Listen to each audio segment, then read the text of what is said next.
Dios los bendiga, los guarde, reciba un afectuoso saludo hasta el lugar donde te encuentres en esta hermosa mañana, este hermoso día que nuestro Señor ha preparado para tu vida y mi vida. Y hoy quiero compartir contigo esta palabra que el Señor puso en mi corazón para tu vida y mi vida. Dice, el niño Jesús en el templo. Y todos los evangelios hablan que nuestro Señor Jesucristo era un niño muy sabio, pues es el Hijo de Dios, es así de sencillo. Pero si tú y yo queremos entender qué nos quiere decir la palabra de nuestro Señor o cuál es el propósito, debemos de entender que si en ti y en mí hay un propósito, y ese propósito lo sabe el que todo lo ve y todo lo sabe, que es nuestro Señor Jesucristo. Él vino a este mundo ¿con qué propósito? Deshacer todas las obras del diablo, todo lo que reinaba, todo el peso que el demonio tenía sobre el mundo. Jesucristo vino a romperlo, a decirles, eso que ustedes ven que es imposible, no lo es, solo tienes que creer. Y si tú lo crees, estás del otro lado. ¿Por qué? Porque Jesucristo nuestro Señor tiene el control en todo sentido. Vamos a orar. Señor, gracias por tu amor, tu bondad y justicia. Te pedimos en esta hora que nos des paz, tranquilidad, Señor, que bendigas, protejas a aquel que quiera ir a ti, Señor. Gracias, Señor, porque tú eres justo, fiel, verdadero. Gracias, Señor, porque un día te dignaste, Señor, a venir a visitar a tu pueblo. El propósito, Señor, tú lo sabes, Señor. Tú no quieres que ninguno de tus hijos se pierda. Veniste, Señor, para liberarnos, Señor, para deshacer todo lo que el enemigo tenía en sus manos. Tú, Señor, en tu precioso nombre se deshizo. Gracias, Señor, por tu amor, bondad y justicia. En nombre de Cristo Jesús, a ti sea la gloria, la honra. Amén. Amén, hermana, hermano. Y hoy quiero compartirte, invito a que abras tu Biblia en el Evangelio de Lucas capítulo 2, versículos del 41 al 52. Lucas capítulo 2, de los versículos 41 al 52. Y vamos a ver qué nos dice la palabra de Dios. Vamos a ver primeramente quién es Lucas. Lucas es un seguidor de Pablo, el médico amado, alguien que se entregó por completo a la predicación, y Dios nuestro Señor le permite a él escribir varios libros, y uno de ellos es el Evangelio de Lucas. Él siempre hace alusión y dice, puesto que ya muchos han tratado de poner en orden la historia de las cosas que entre nosotros han sido ciertísimas, tal como nos la enseñaron los que desde el principio lo vieron con sus ojos y fueron ministros de la palabra. Me ha parecido a mí también, después de haber investigado con diligencia todas las cosas desde su origen, escribírtelas por orden, oh excelentísimo Teófilo, para que conozcas bien la verdad de las cosas en las cuales has sido instruido. Y vemos que aquí Lucas capítulo 1, de los versículos 1 al 4, ¿qué nos dice? Excelentísimo Teófilo es un convertido, y este convertido era alguien, los historiadores no lo contemplan como alguien humilde, sino alguien de posición económica, al que Lucas le dice, mira, tú no fuiste enseñado en la mentira, tú no, se te dice un día vas con Baal y otro día vienes acá, un día eres fariseo, guardas el sabbat y otro día eres por gracia. No, tú eres salvo por gracia. Así no me enseñaron a mí. ¿Quiénes? Los que anduvieron con Jesucristo, los ministros. ¿Quién fueron? Los apóstoles. El Evangelio de Lucas, y Lucas como tal, crece de la mano de Pablo, el apóstol, el último, el abortivo, como él se llama. Vamos a ver, dice el versículo 41, el niño Jesús en el templo. Iban los padres versículo 41, iban los padres todos los años a Jerusalén en la fiesta de la Pascua. Y cuando tuvo 12 años subieron a Jerusalén conforme a la costumbre de la fiesta. Al regresar ellos, acabada la fiesta, se quedó el niño Jesús en Jerusalén sin que lo supiese su madre y su padre. Y pensando que estaba entre la compañía, anduvieron camino de un día y le buscaban entre los parientes y los conocidos. Pero viendo que no le hallaron, volvieron a Jerusalén buscándole. Y aconteció que 3 días después lo hallaron en el templo sentado en medio de los doctores de la ley y oyéndoles y preguntándoles. Y todos los que le oían se maravillaban de su inteligencia y de sus respuestas. Cuando lo vieron, se sorprendieron y le dijo su madre: Hijo, ¿por qué nos has hecho así? He aquí tu madre y yo te hemos buscado. Entonces les dijo: ¿por qué me buscáis? ¿No sabéis que en la casa de mi padre me es necesario estar? Mas ellos no entendieron las palabras que les habló. Y descendió con ellos y volvió a Nazaret, y estaba sujeto a ellos, y su madre guardaba todas estas cosas en su corazón. Y Jesús crecía en sabiduría y en estatura y en gracia para con Dios y los hombres. Amén. ¿Qué vemos aquí? Un propósito. Y los propósitos de Dios no se mueven en la vida de nadie. Mucha gente cree que, dice, la doctrina de la miseria: vas a recibir un buen dinero, déjalo. No, porque el dinero te hace maldito. Hay gente que dice: no, mira, Dios dice que te va a entregar los montes, tú escoge cuál monte. El político, que es el que deja más, a ese. No. Cristo nuestro Señor nos da un propósito, y el propósito es que tú y yo vivamos con Él en el reino de los cielos. Sencillamente. Ahora, ¿para qué iban los judíos a festejar la Pascua, a las fiestas? Una de las tantas fiestas de los panes sin levadura que el pueblo de Dios tenía. ¿Para qué iban? Dice que iban los padres todos los años a Jerusalén en la fiesta de la Pascua. Y cuando tuvo 12 años subieron a Jerusalén conforme a la costumbre de la fiesta, y al regresar ellos, acabada la fiesta, se quedó el niño Jesús en Jerusalén sin que lo supiesen Jesús y su madre. Y pensaban que estaba entre la compañía, anduvieron camino de un día y le buscaban entre los parientes. Pero no lo hallaron y volvieron a Jerusalén buscándole. Y aquí vamos a ver dos cosas. Primeramente, mucha gente dice: Dios es hombre, punto. Él no puede ser Dios porque vino. A ver, Dios es Dios, Jesucristo es Dios, y tiene dos identidades: la terrenal, la que la dieron sus discípulos, y la celestial. Cuando se pierde en el templo, no se pierde Dios, no se pierde el niño. ¿Por qué? Porque el que lo cuidaba no era el padre ni la madre. Tan es así que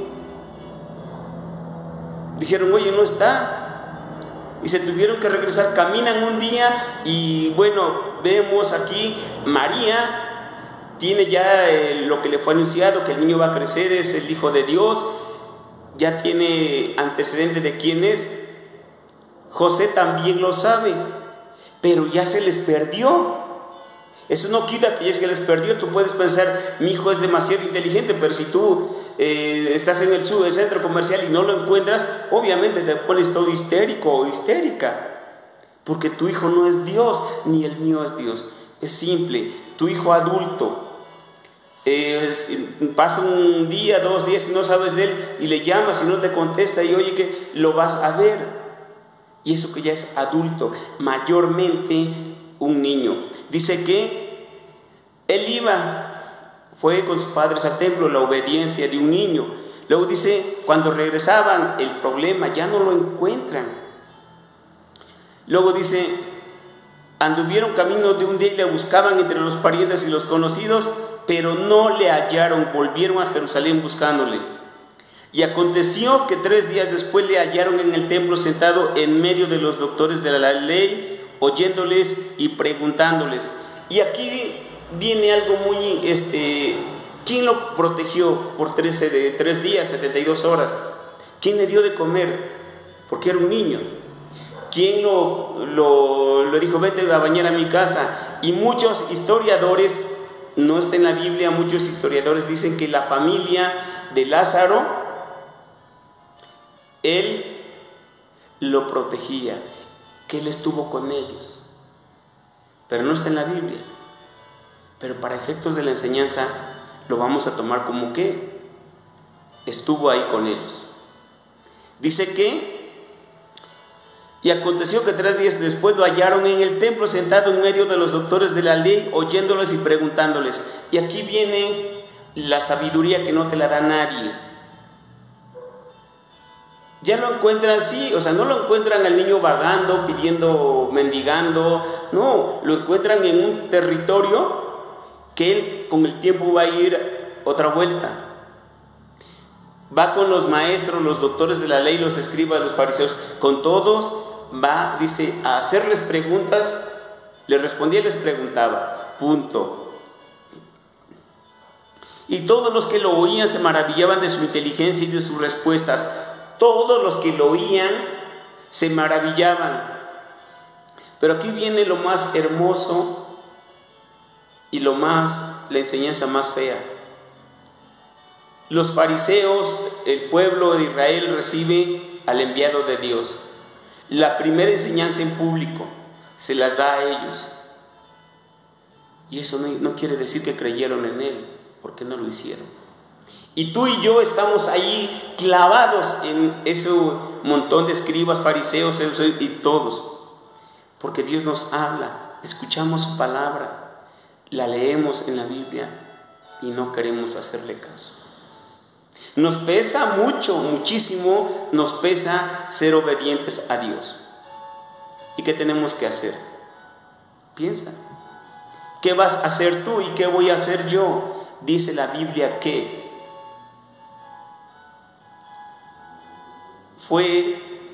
dice el versículo 7, y aconteció que le oían y se maravillaban de su inteligencia y de sus respuestas. Lo encuentran en el templo, se maravillan de las respuestas que les daba, nítidas, perfectas. El Dios de la perfección les está preguntando y les responde. Si les dices carpintero, no es carpintero, sí, y les dice, miren, esta medida se la dio mi padre, a Salomón le dijo así.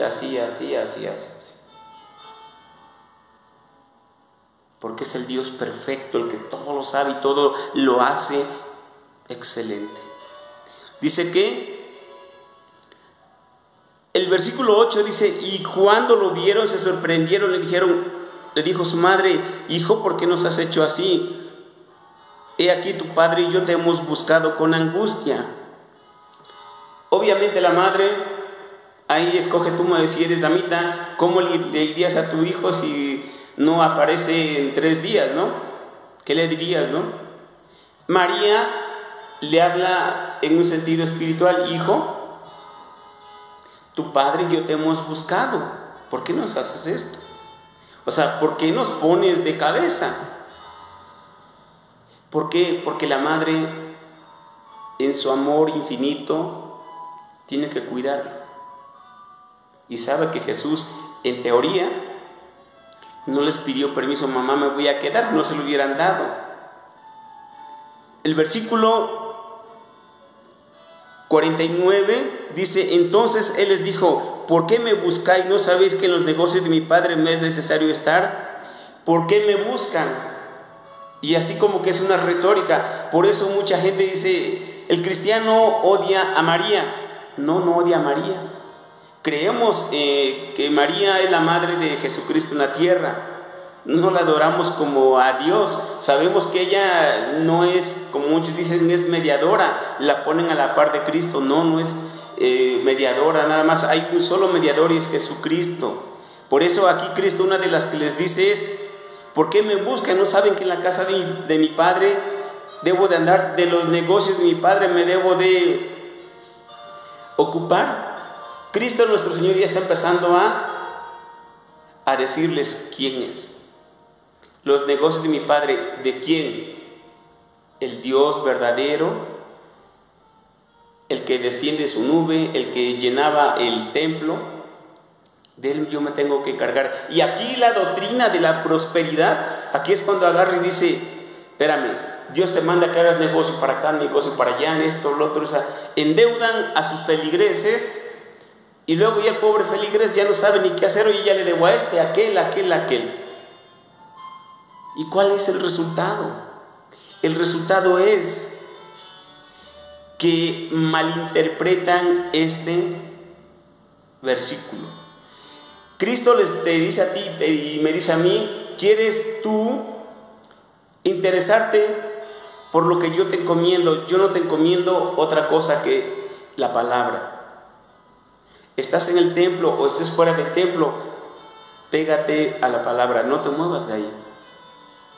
Dice el versículo 49, seguimos, dice, en los negocios, nuestro Señor quiere que tú trabajes, que no estés sentadito, que esperes que te caiga todo en la mano, no. Quiere que te ocupes de las cosas de Él. El 50 dice más, ellos no entendieron las palabras que les habló. ¿Por qué? Porque por mucho que tú te esfuerces, no vas a entender lo que Cristo te dice a ti o me dice a mí. Buscamos, tratamos humanamente lo que el entendimiento se nos abre, pero el hecho real es que no entendieron lo que les dijo. Había una falta del punto de vista de los padres. Se quedó en Jerusalén, no subió con ellos. 3 días después lo encuentran. ¿En dónde lo encuentran? Predicando. ¿Y a ti dónde te encuentra Cristo? Si tú te pierdes de tu casa y te encuentran en una cantina, eres un briago. Estás con los drogadictos, no les estás predicando, no estás con ellos consumiendo droga. Si tú te desapareces de la iglesia, si es porque te invitaron a otra iglesia a predicar o te fuiste a una campaña a evangelizar o andas de misionero, ok, dale gloria a Dios, porque estás haciendo la obra y tanto dentro como fuera. Pero si te encuentran que estás por rebelde fuera, no estás en las cosas de tu Padre. Y el 51 dice, descendió con ellos y volvió a Nazaret y estaba sujeto a ellos. Y su madre guardaba todas estas cosas en su corazón. ¿Qué le dice? Se regresó por obediencia, por amor, por respeto. Se regresó porque él tenía que dar un ejemplo en obediencia. Dice, y estaba sujeto a ellos. Era el Hijo de Dios, pero tenía unos padres terrenales y tenía que obedecerlos. ¿Qué más nos dice la palabra de Dios? Y estaba sujeto a ellos y su madre guardaba estas cosas en su corazón. María no las entendía. ¿Qué está pasando? Y tú, hermano, si tienes hijos y por alguna razón no los entiendes, de verdad es difícil, pero vamos a pedirle a Dios que nos dé sabiduría para entender lo que está pasando en nuestro entorno. Dice también el 52, Jesús crecía en sabiduría. ¿En dónde quieres crecer tú? ¿En soberbia, vanidad, orgullo o en sabiduría que viene desde lo alto? Dice, y en estatura. Dice también en gracia para con Dios. Dice sabiduría, estatura y en gracia. ¿Quieres crecer con Dios o sin Dios? ¿Quieres crecer en la sabiduría de Dios, en la estatura de Dios, en gracia con Dios? Dice, y los hombres, si tú estás en sabiduría, en estatura y en gracia, los hombres que se acerquen a ti lo verán. Los hombres que se acerquen a ti sabrán que tu testimonio como hijo de Dios está bien. Y ellos deciden seguir a Cristo por tu testimonio y Cristo nuestro Señor se va a encargar de moldearlos. Pero nadie puede caminar sin Dios.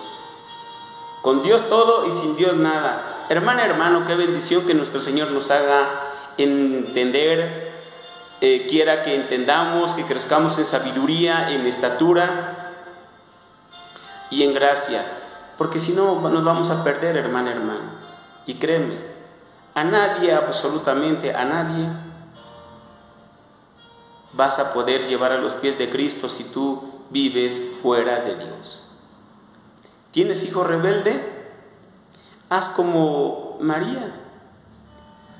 Guarda las cosas en tu corazón y pregúntale a Dios qué es lo que te está enviando. Vamos a orar. Señor, gracias por tu amor, tu bondad y justicia. Gracias, Señor, porque en ti, Señor, nos gozamos. Señor, gracias porque eres fiel, verdadero, justo, Señor. Gracias, Señor, porque somos temerosos de ti, Señor. Ayúdanos a hacerlo dentro y fuera de una iglesia, Señor. Ayúdanos, por favor, a que aquellos que te quieren conocer, nosotros podamos ser un buen ejemplo, Señor, de lo mucho que tú nos amas. Señor, gracias. Señor, gracias por tu amor, tu bondad y justicia. A través de Cristo Jesús, Señor, gracias, gracias, gracias. Amén. Dios los bendiga, los guarde y los cuide.